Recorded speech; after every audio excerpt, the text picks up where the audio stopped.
tulipofika Tanzania sasa hivi, chombo kinachohatarisha usalama wa taifa ni serikali yenyewe, kwa sababu sasa hivi Tanzania kila kitu kimepangalanyuka. Yani watu wa sisi wanajiona na wenyewe ni dola, serikali na yenyewe inajiona kwamba ndio dola moja kwa moja, inadhani kwamba ni mmiliki wa dola. Serikali sio mmiliki wa dola, inapewa usimamizi kwa muda ndani ya miaka mitano. Ndio maana serikali ikiondoka, dola huwa inabaki. Iliondoka serikali ya Nyerere, si huwa unasikia rais ameunda serikali yake. Rais huwa anaunda serikali. Hii serikali huwa inaondoka au inaweza kaondoshwa na kula kwa sanduku la kula, lakini dola huwa inabaki. Ndio maana bunge huwa mahakama huwa inabaki, bunge huwa linavunjwa kwa muda, lakini likivunjwa kwa muda, uchaguzi ukifanyika, bunge linaanza lina taratibu zake. Kwa hiyo tunaposema kwamba serikali sasa inapoanza kuingilia hivi vitu, dola huwa haiondoki. Chama chochote kikija kitatumia polisi hawa, kitatumia TRA hawa, kitatumia jeshi hili, ila kinaunda serikali ambayo itaisimamia dola kwa muda. Sasa tulipo sasa hivi, Chama cha Mapinduzi kinatumia taasisi nyingi za umma kwa manufaa yake. Utakuta kwa mfano viongozi wa Chama cha Mapinduzi wanafika ambao sio wa serikali, anakuja labda kwa mfano mwenezi, unakuta eti wanasema manispaa wafanyakazi wote waende kwenye mkutano. Hayo ni matumizi mabaya ya nini? Ya dola, wanaitumia vibaya. Unakuta wanalazimishwa wafanyakazi waende kwenye mikutano ya vyama vya siasa, kitu ambacho sio sawa. Kwa hiyo lengo langu ni kwamba ikifikia hatua hiyo, maana yake sasa serikali inakuwa tishio, kwa sababu inaingilia majukumu na vyombo vinakuwa vifanyi kazi kwa mujibu wa sheria. Lakini pia katika andiko lako hapa ipo sehemu ambako umezisema taasisi za kidola pamoja na mihimili kwamba inatumika kisiasa. Ni taasisi zipi hizo ambazo ulikuwa unazikusudia, Msigwa? Kwa mfano jeshi la polisi. Jeshi la polisi linatakiwa liendeshe ulinzi na usalama kwa mujibu wa sheria, kwa mujibu wa kanuni, kwa mujibu wa sheria na kwa mujibu wa katiba ya nchi. Jeshi la polisi, kuna sheria ya vyama vya siasa, ina taratibu zake. Vyama vya siasa vinafanyaje kazi, lazima lifuatwe. Usalama wa taifa una sheria yake, lazima ufuate utaratibu wake kwa mujibu wa kanuni, sheria na katiba. Jeshi la wananchi kwa mujibu wa kanuni, katiba na sheria. Kwa hiyo jeshi la polisi linapoanza kwenda kinyume, yani kwa mfano tunategemea IGP, kwa jinsi ilivyofafanua tofauti ya dola na serikali, tunategemea IGP akipewa oda na kiongozi wa serikali, hata kama ni rais, ambayo iko kinyume na kanuni, katiba na sheria, amwambie bwana mkubwa, anampigia saluti, lakini aseme hili linakiuka kanuni namba fulani au ya mwaka fulani na sheria ya mahali fulani na ni kinyume cha katiba. Kwa hiyo hili agizo lako halitekelezeki. Sasa unaposimama kwa mfano sasa hizi anatoka mtu kama huyu Patrobas anasema tunazuia, anamwagiza IGP, hayo mamlaka hana. Kwa hiyo ni kwamba sasa serikali inatumia hivi vyombo vya dola kwa maslahi ya kukipa faida Chama cha Mapinduzi. Kwa hiyo vyombo kama hivyo vinatumika. Inaweza kuwa usalama wa taifa, inaweza kuwa jeshi la polisi, inaweza kuwa taasisi za umma. Unashangaa unaenda kwa mfano NCCF au unaenda mashirika ya umma, yote haya yanaendeshwa kwa mujibu wa sheria, yapo kuwatumikia wananchi kwa mujibu wa sheria bila kuwa na utii kwa chama chochote cha siasa. Sasa kwa bahati mbaya vyombo vingi hivi vinaendeshwa na unakuta kiongozi wa CCM anatoa amri kwa mkurugenzi kwa mfano wa manispaa, anatoa amri kwenye taasisi za umma, ni kinyume kabisa na sheria, kwa sababu sheria zipo zinazoongoza. Sasa ikifikia hatua hiyo, ni kwamba sasa mtu yoyote au kakikundi kokote kanaweza kakatoa amri yoyote kwa mwamvuli wa chama. Sasa hivi huwezi kuelewa tofauti ya Chama cha Mapinduzi, serikali na dola, yani vyote viko pamoja, na hii ni hatari sana kwa usalama wa taifa letu. Wapo baadhi ya viongozi hata upinzani pia wanakiri kwamba Mheshimiwa Rais ni msikivu. Tatizo anakosa wale watu sahihi ambao wanamshauri. Ukapewa nafasi ya kuweza kumshauri Mheshimiwa Rais, hususani tuwe katika huo utawala ambao unaongozwa kwa sheria na kuheshimu misingi hiyo, nini utamshauri? Rais anapaswa asimamie mifumo. Nchi inaendeshwa kwa mifumo iliyo thabiti. hatuhitaji kuwa na rais msikivu au sio msikivu. Akipatikana rais ambaye ni msikivu au sio msikivu, mifumo ikiwa imara itamnyosha, atakaa kwenye laini. Tunataka tutengeneze mifumo ya kujitegemea, serikali ikae kama serikali, bunge likae kama bunge. Wajibu serikali inaongoza dola. Chombo pekee kinachotoa haki kwa mujibu wa katiba yetu ni mahakama. Sasa haki hii isiwe fadhila au huruma ya kiongozi wa nchi unayesema kwamba anaweza kuwa ni msikivu. Haijalishi awe msikivu au sio msikivu. Ukiangalia kwa mfano Marekani, Trump sio msikivu, lakini kwa sababu taasisi ziko imara, akitoa amri ambayo inaenda kinyume wanamkatalia kwamba hii hatutatekeleza. Na vyombo hivi vya usalama vipo kulinda katiba, vipo kulinda taasisi, havipo kumlinda mtu, kwa sababu hao watu wao wanaondoka. Kwa hiyo ushauri naoweza kumpa rais ni kwamba aimarishe mahakama ziwe huru, serikali iwe inaweza kushtakiwa na iwe inashindwa kesi, ahakikishe nchini ya kidemokrasia, demokrasia ifanye kazi yake. Haya ndio majukumu makubwa ambayo naweza kumshauri, kwamba bunge liwe ni bunge la kuisimamia serikali. Bunge isiwe rubber stamp, kisiwe chombo cha serikali. Hapa tunapozungumza ili bunge sasa ni chombo cha serikali. Ziwafanyike chaguzi huru, wachaguliwe watu ambao wamechaguliwa kihalali bila kubebwa na vyombo vya dola. Kama uchaguzi uliopita haukufanyika kwa sababu wamepeana tu hapo, alafu tunasema eti tuna mihimili mitatu. Hatuwezi kusema tuna mihimili mitatu wakati muhimili wa bunge haujitegemei, mahakama haijitegemei. Kwa hiyo hivi sasa vimegeuka, badala ya kuwa mihimili vimekuwa mali ya kikundi kidogo cha watu wachache vinapewa amri. Kwa hiyo ushauri pekee ni kwamba imarishe mifumo. Ndio maana unakuta tuna waziri mkuu anayehangaika. Ukiangalia kutoka pale juu mpaka huku kwa mwenyekiti kwa mtendaji wa kitongoji kuna mifumo imewekwa, lakini hii mifumo imekuwa dhaifu kwa sababu yule aliyepewa mamlaka anaweza kapigiwa simu na yoyote, anaweza kapigiwa simu na mwenyekiti wa CCM kwamba hilo usifanye, akalitii, ambaye hayumo kwenye mlolongo. Anaweza kapigiwa simu na mtu yoyote ambaye hayuko kwenye mfumo akati. Kwa hiyo matokeo yake kumekuwa shagala bagala kiasi kwamba kwa sababu mifumo hii ifuatwi.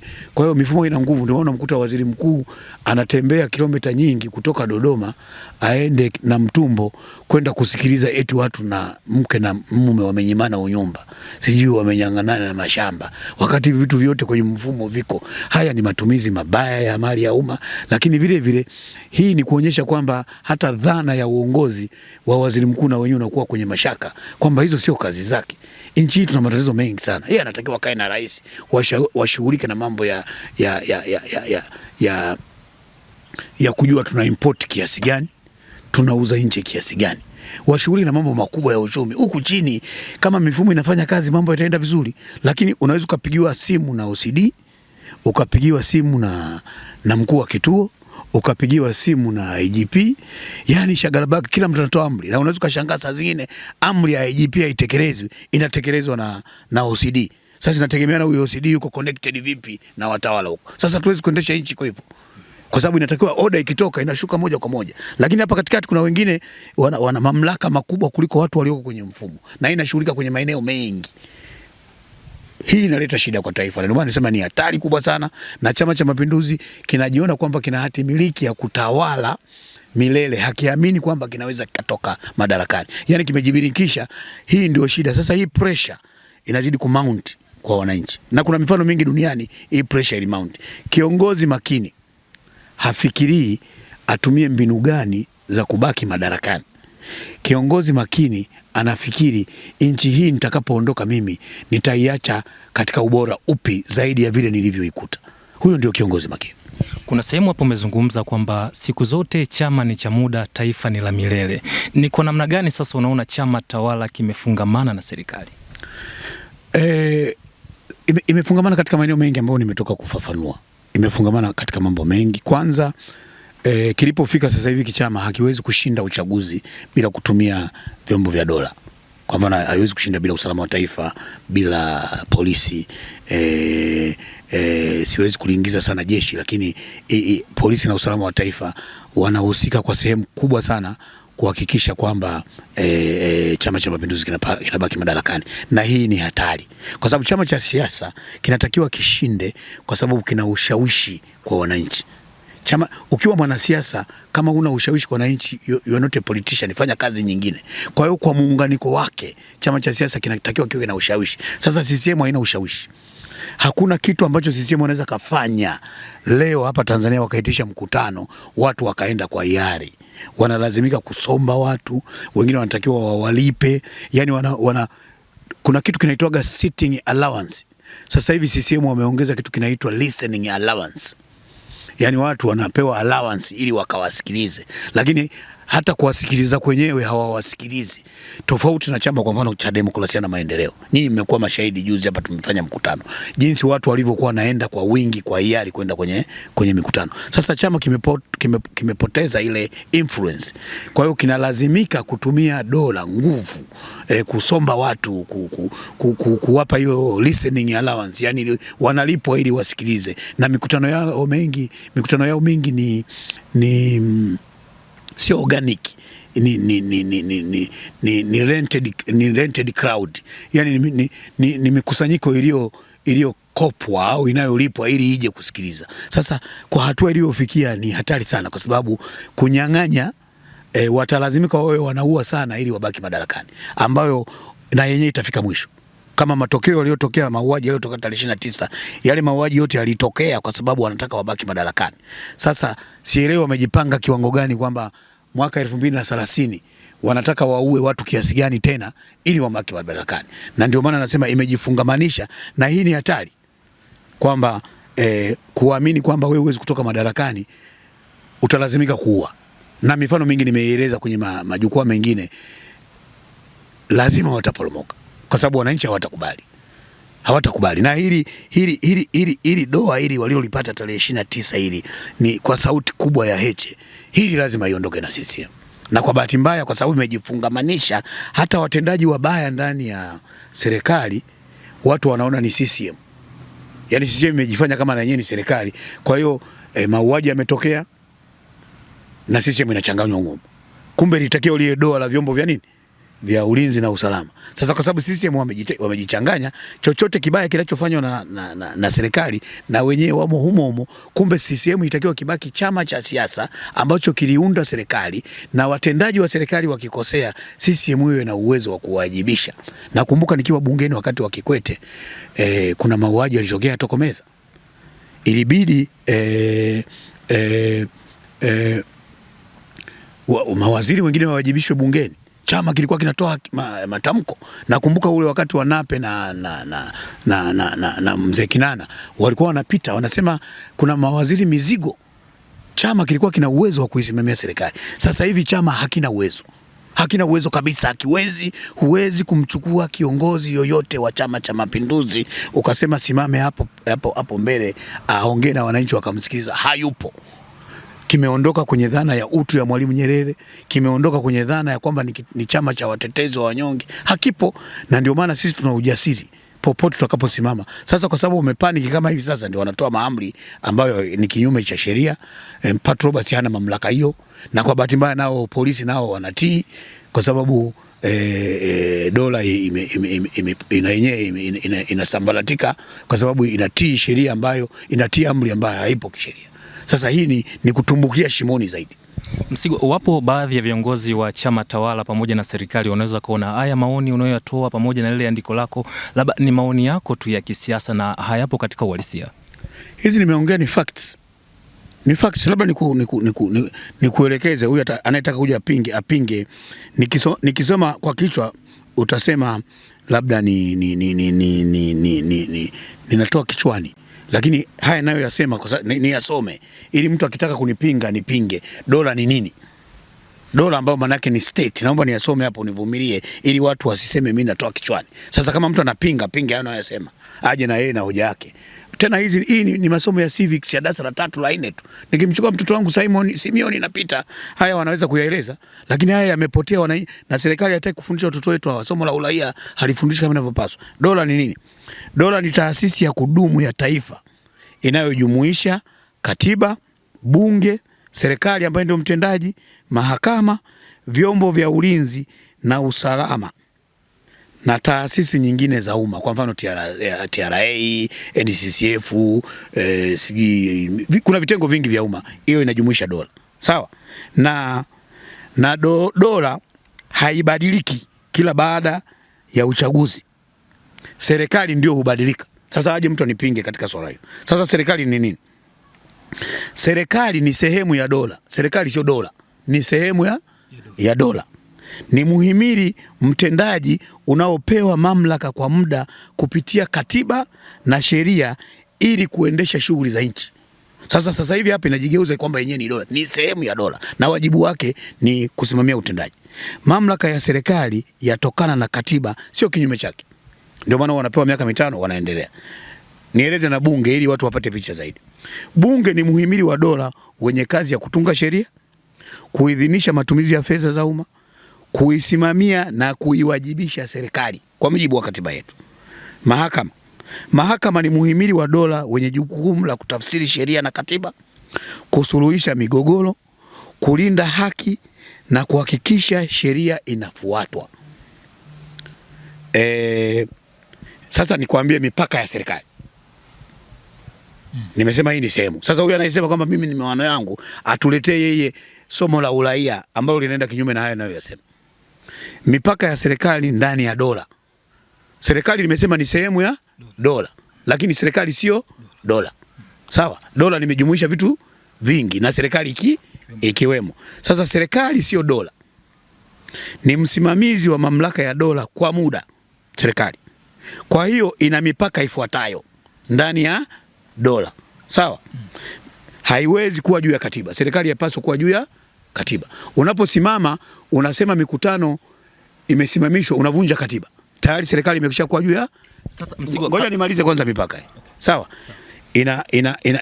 Inavunja haiwezi juu ya dola. Namba 2, haiwezi kuingilia uhuru wa mahakama. Tumeshuhudia majaji wanapewa vimemo, hukumu hivi, fanya hivi, kinyume ambayo itakiwa ifanye. Haiwezi kulinyima bunge mamlaka yake ya usimamizi. Bunge linasikiliza tu. Wabunge wote kila saa vigeregere tu kuzifu serikali. Wakati wao wanatakiwa waseme hizi hela zimekwenda wapi? Zimetumikaje? Hawa watu wamekufa, tuambieni wamekufaje? Waliohusika kuwaua watu wamechukuliwa watu gani? Bunge limekaa kimya kwa sababu ni kijakazi wa serikali. Haiwezi kutumia taasisi za dola kwa maslahi ya chama cha siasa au viongozi binafsi. Serikali imekuwa ikitumia vyombo vya dola kwa maslahi, taasisi za dola kwa maslahi ya CCM. Hakuna mtu anaweza kupinga hapa.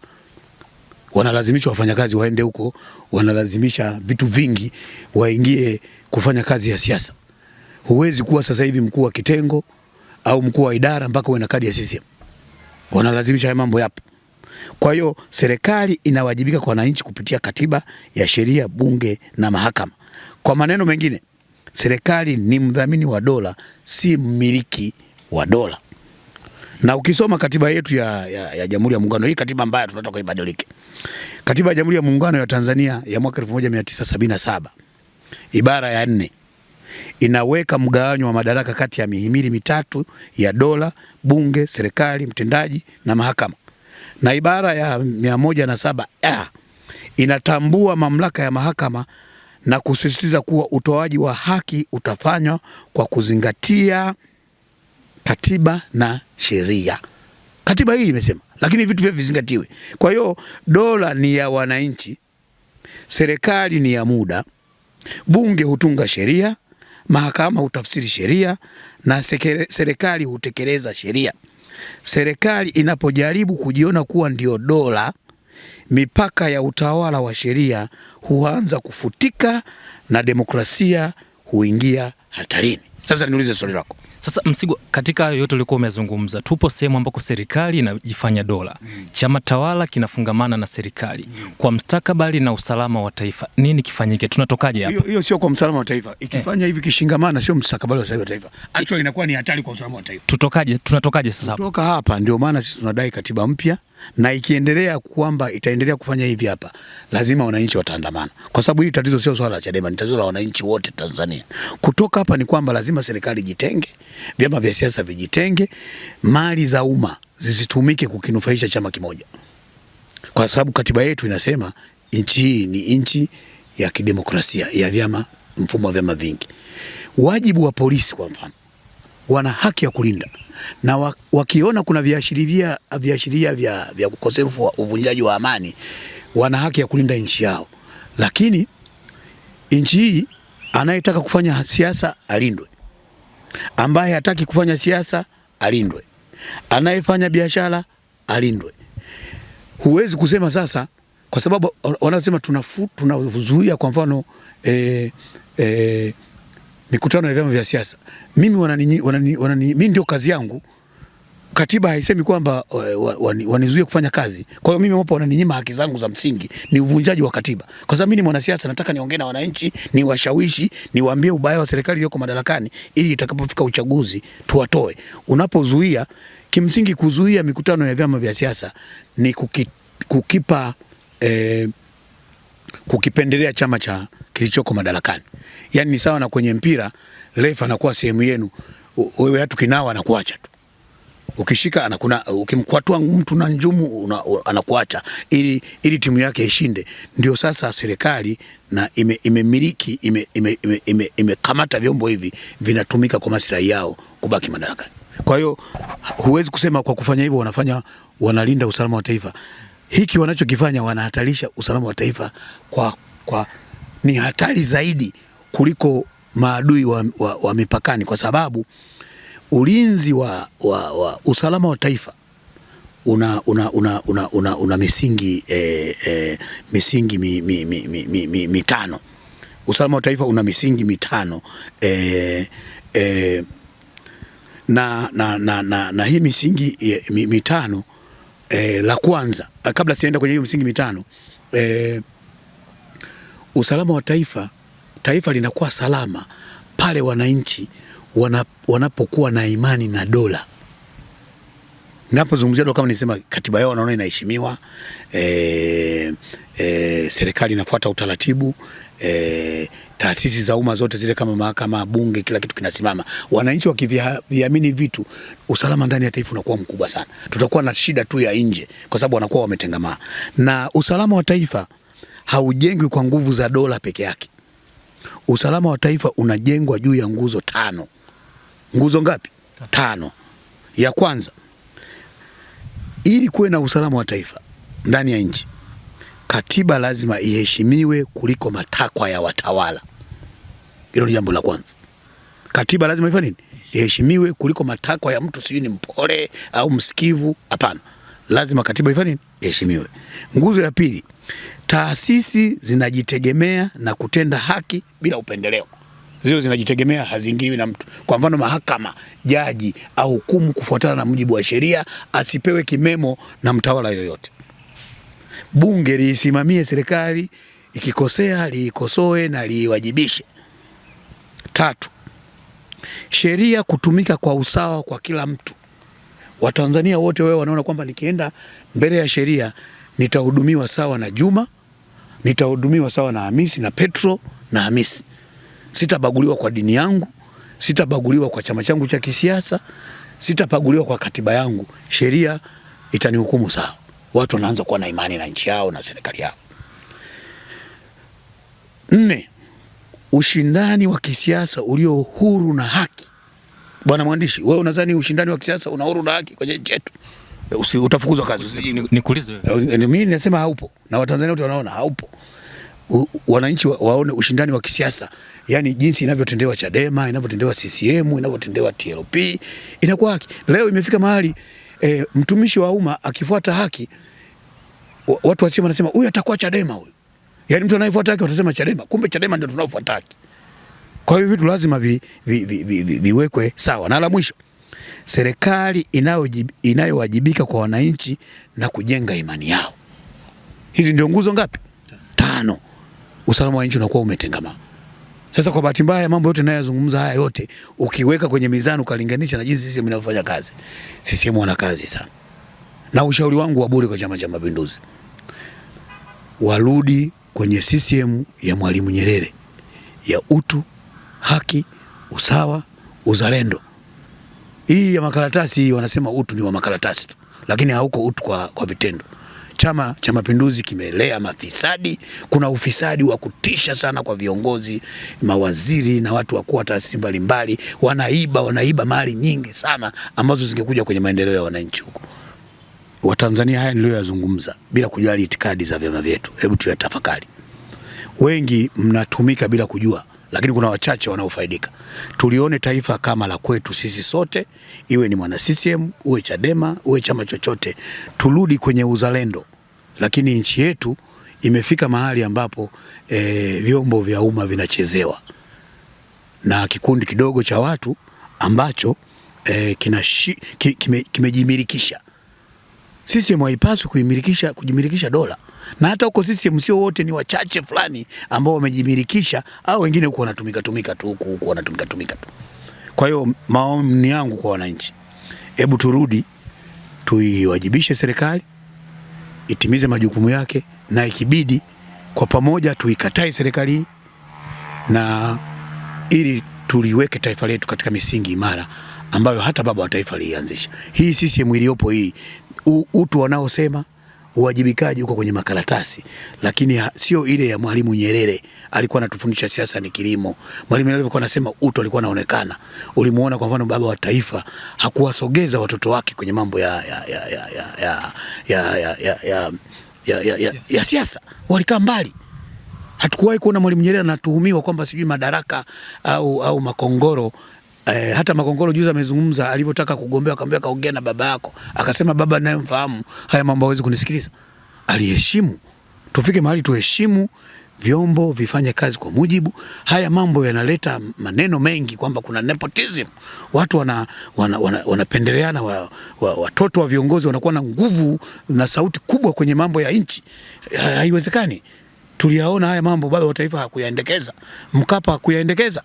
Lakini baadaye hizi tabia zimeanza kukua mpaka watu wanaona fahari akitumwa na mtoto wa kiongozi, anaona kama ni sifa ambaye hayuko kwa mujibu wa katiba. Haya ni mambo ya hatari, yanatuletea shida, na haya wengine tumeamua kuyasema ili tulijenge taifa letu liwe taifa bora lenye nguvu kwa ajili ya mustakabali wa watoto wetu. Hii keki ya taifa sio mali ya watu wachache, ni mali ya sisi sote.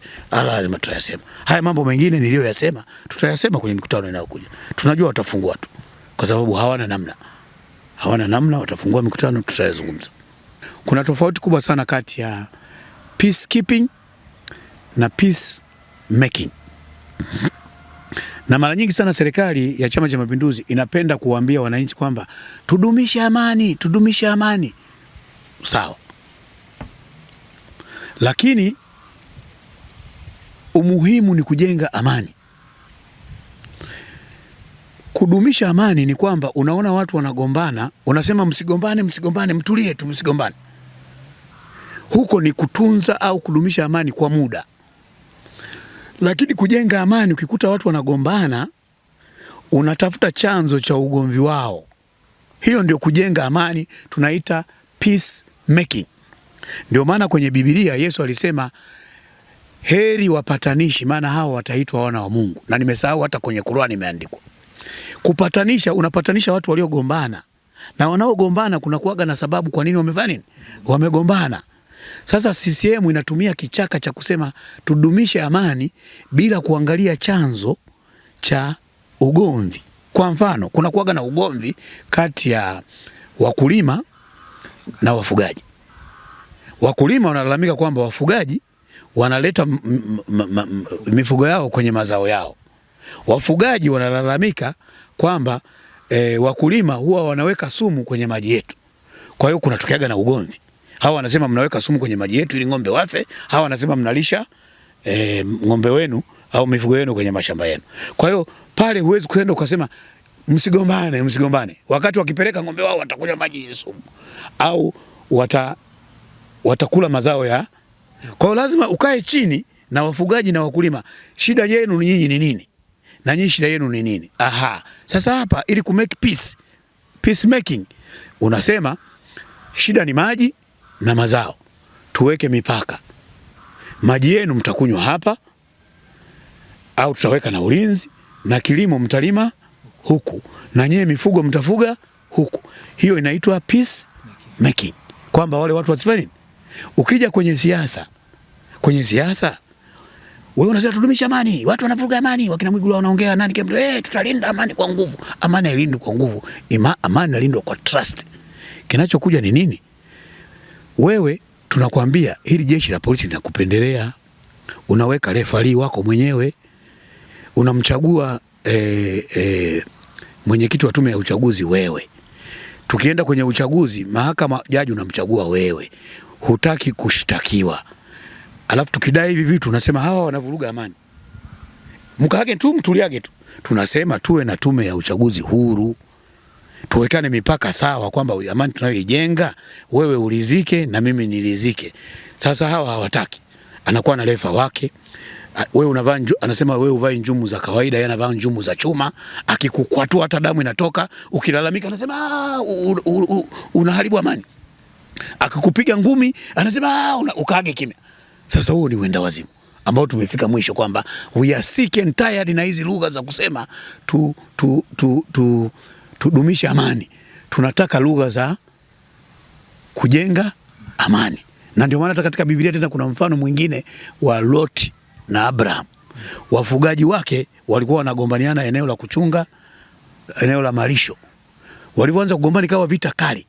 Abraham alikuwa ni kiongozi, akaenda kwa ndugu yake, binamu yake, nephew Luti kwa Kiswahili tunaita. Akasema bwana, hawa wachungaji wetu wanang'ang'aniana mifugo, kwa sababu Abraham alikuwa na mifugo yake na Lutu alikuwa na mifugo yake. Akasema wanagombana, sisi ni ndugu, tusigombane.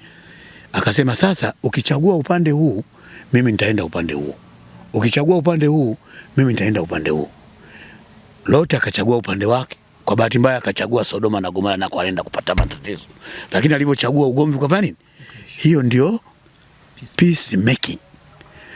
Na kwa bahati mbaya sana kuna wachungaji wengine, kuna hivi vinaitwa amani kamati za ulinzi na usalama za kidini hizi. Zile mimi naweza kusema zile ni pia wa Chama cha Mapinduzi. Wale hawana cha amani wala nini. Kwa sababu hawataki kwenda kwenye kiini. Unakuta kuna mashehe na wachungaji na maaskofu wanasema mimi ni mwenyekiti wa kamati ya ulinzi na usalama wa amani. Ni uongo tu, wanatumiwa tu na serikali. Kwamba wewe watambui wale. Wapo, siwezi kusema si watambui, lakini wanafanya kazi ya CCM. Hawafanya kazi ya kulinda amani. Kwa sababu wengine hata maombi ili waombe wanapelekewaga tu, hawaombi yanayotoka moyoni, wanapelekewa vikaratasi ili viwe vinaifeva serikali iliyoko madarakani. Kwa hiyo wale warudi kwenye kujenga amani, na kwenye kujenga amani peace making ni kujua chanzo cha matatizo. Kwa hiyo chanzo cha matatizo ya kisiasa Tanzania ni mizania ambayo haiko sawa, mizania inayoipendelea CCM. Kwa hiyo yoyote anayezungumzia masuala ya amani lazima tushughulike na peace making, not peace keeping. Peace keeping eti saizi unanipiga ngumi, sema tulia, tuwe na amani tu. Ukilia anakupiga ngumu, kilia unaharibu amani. Yaani hata kulia tu tunalia. Hatuwezi kufika hapo. Kwa hiyo hii nadhani nimefafanua kwa undani zaidi. Lakini nayo ni topic pana ambayo tunaweza tukaenda kwa upana zaidi.